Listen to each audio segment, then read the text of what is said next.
હૈદરાબાદ પંજાબ પોલીસના અમદાવાદની ગ્લોસ ફાર્માસ્યુટિકલ્સમાં દરોડા. ગ્લોસ ફાર્માસ્યુટિકલ્સમાંથી ટ્રામાડોલ અને આલ્પ્રાઝોલમનો જથ્થો ઝડપાયો.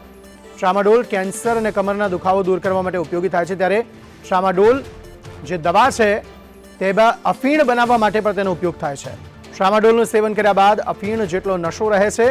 આલ્પ્રાઝોલમનો ઉપયોગ ડિપ્રેશન દૂર કરવા માટે થાય છે.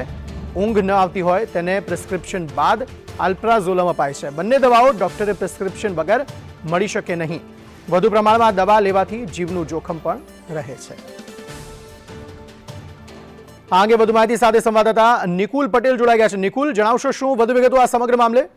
જે બિલકુલથી જે બે દવાઓ અંકિત અત્યારે મળી આવી છે તે બંને દવાઓ જે છે તે માનવ જીવન માટે વધુ પડતી જોખમકારક છે, કેમ કે આ જે દવાઓ છે તેને જો વધુ પડતું લેવામાં આવે તો તેના કારણે લોકોના જીવ પણ જે છે તે જઈ શકે છે. આજમાં ગુજરાતનો યુવાન છે તે ડ્રગ્સના રવાડે ચડી ચૂક્યો છે. આ પહેલા અનેકવાર ડ્રગ્સ પકડાઈ ચૂક્યું છે, પરંતુ હવે દવાઓ દ્વારા જે છે તે ડ્રગ્સ લેવાનો નવો કિમિયો છે તે સામે આવ્યો છે.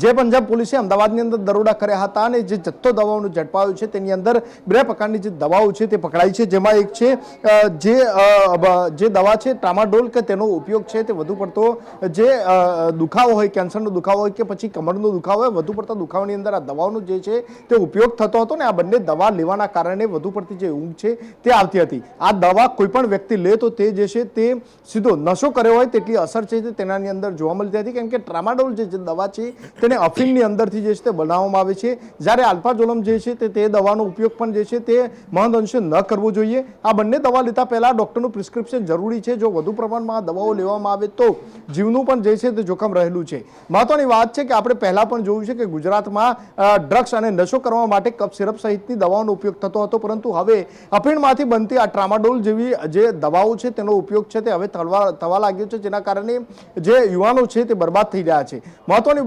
બાબત છે કે જે પંજાબ પોલીસે ગુજરાતની અંદર સર્ચ ઓપરેશન હાથ ધર્યું હતું, જેમાં એટીએસને પણ સાથે રાખવામાં આવી હતી અને તેનું કનેક્શન ગુજરાત સહિત યુપી સહિત તમામ જગ્યાએ અંદર જોવા મળી રહ્યું છે.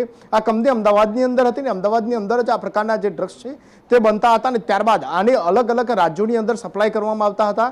જોકે તેને લઈને પંજાબ પોલીસ અને ગુજરાત એટીએસ વધુ તપાસ હાથ ધરી રહી છે.